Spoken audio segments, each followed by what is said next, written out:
धारूर तालुक्यामध्ये गेल्या 8 ते 10 दिवसापासून अतिवृष्टी सुरू आहे.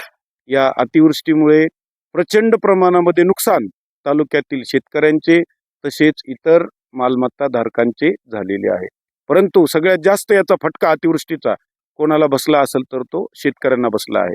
अतिवृष्टी मोठ्या प्रमाणामध्ये झाली, शेतामध्ये पाऊस खूप झाला, हातातोंडाशी आलेला घास हा निसर्गाने हिरावून घेतला. आपण आज ग्राउंड रिपोर्टसाठी आवरगाव परिसरातील शेतकऱ्यांशी चर्चा करण्यासाठी पोहोचलेलो आहोत. माझ्यासोबत या ठिकाणी या शेतकऱ्यांनी पिकाला आपल्या लेकरासारखं सांभाळलं आणि आता मात्र हाताशी आलेलं सोयाबीनचं पीक काढण्याच्या वेळेला त्या पिकामध्ये हिरव्या बोंडीतून त्याला कोंब फुटलेले दिसत आहेत आणि ते पूर्णतः नासलेलं आहे. शेतकरी आज देशोधडीला लागलेला आहे. तर माझ्यासोबत आज बाबासाहेब चव्हाण हे शेतकरी आहेत. आपण त्यांच्याशी त्यांची व्यथा आज जाणून घेऊया. तुम्हाला किती शेती आहे पूर्ण? पूर्ण मला अर्धा एकर जमीन आहे आणि 5-7 एकर जमीन मी मुनाफेने केली. आज शेताची काय दशा आहे नेमकी? शेताची दशा म्हणजे शेतात काहीच नाहीये, जे आहे ते नुसतं पाणी दिसतंय तुम्हालाच आणि ह्याच्यात काही येणार नाही. तुमचं म्हणणं प्रशासनाला काय सांगाल की नेमकं काय? प्रशासनानं लवकरात लवकर मदत द्यावी. पंचनामे करण्यासाठी कोणी आलं होतं? पंचनामे करायला नाही, कुणी इकडे येईनाच गेले. शेतकऱ्यांची व्यथा दयनीय आहे, पण या शेतकऱ्यांच्या म्हणण्यानुसार प्रशासनाने कुठल्याही प्रकारच्या बांधावरती येऊन पंचनामे केलेले नाहीत किंवा यांच्याकडे लक्ष दिलेले नाही. कुणी लोकप्रतिनिधी आले होते? काय नाही, कुणी नाही, तुम्हीच पहिले आला. या खर्च तुम्हाला पहिल्यापासून किती आलेला?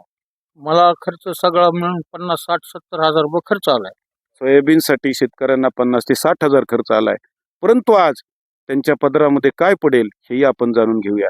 या पिकातून तुमच्या पदरात किती रुपये पडतील किंवा तो खर्च निघेल? अहो, त्या मजुरी सुद्धा निघणार नाही, काढायची मजुरी सुद्धा नाही. बघा ना तुम्ही. महागाईच्या दुनियेमध्ये त्यांचं म्हणणं आहे की काढण्याची मजुरी देखील आज निघणे अवघड आहे. प्रशासनाला तुम्ही काय सांगाल? काय म्हणणं आहे? काय मदत द्या म्हणावं आम्हाला, 50-60 हजार रुपये हेक्टरी. हेक्टरी प्रशासनाने 50 ते 60 हजार मदत करायला हवी आहे. अगोदरच शेतकरी देशोधडीला लागलेला असतो, कशीबशी पेरणी केलेली असते, परंतु आता हातातोंडाशी घास आलेला या अतिवृष्टीनं हिरावून घेतलेला आहे.